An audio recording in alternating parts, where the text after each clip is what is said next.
ಈ purpose of life ಅಂತ. ನಮ್ಮ ಜೀವನದಲ್ಲಿ ನಾವು ಏನ್ ಮಾಡ್ಬೇಕು, ಏನಕ್ಕೆ ಹುಟ್ಟಿದೀವಿ, ಭಗವದ್ಗೀತೆ ಏನ್ ಹೇಳುತ್ತೆ.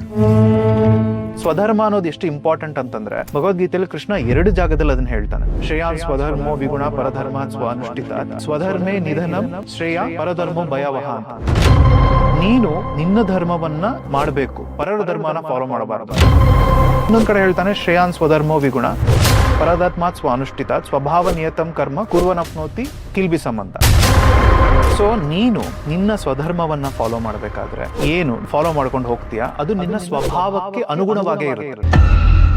ರೈಟ್ ಡಿಸಿಷನ್ಸ್ ನ ತಗೊಂತಾ ಇದೀವಿ ಅಂತ ಹೇಗೆ ಕಂಡುಕೊಳ್ಳೋದು? ಬೇಸಿಕಲಿ ಕೃಷ್ಣ ಏನ್ ಹೇಳ್ತಾನೆ, ತಸ್ಮತ್ ಶಾಸ್ತ್ರ ಪ್ರಮಾಣಂ ತೇ ಕಾರ್ಯ ವ್ಯವಸ್ಥಿತ ಜ್ಞಾತ್ವ ಶಾಸ್ತ್ರ ವಿಧಾನೋಕ್ತಂ ಕಾರ್ಯಂ ಕರ್ತುಂ ಇಹರಸಿ ಅಂತ ಕೃಷ್ಣ ಹೇಳ್ತಾನೆ.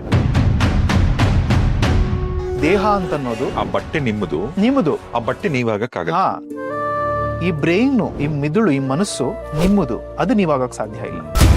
ಅದರೊಳಗಿರೋ ಒಂದು ಆತ್ಮ ಏನಿದೆ, ಎನರ್ಜಿ, ಅದು ನೀವು. ನಿಮ್ಮ ನಿರ್ಧಾರಗಳನ್ನ ಇದನ್ನ ಬಳಸಿ ತಗೊಳ್ತಾ ಇದ್ದೀರಾ ಅಥವಾ ಶರೀರ ಏನೋ ಒಂದು ಆಸೆ ಪಡ್ತಾ ಇದೆ ಅದನ್ನ ಬಳಸಿ ತಗೊಳ್ತಾ ಇದ್ದೀರಾ? ಅದೆರಡು ನೀವು ಕ್ವಶನ್ ಮಾಡ್ಕೋಬೇಕು.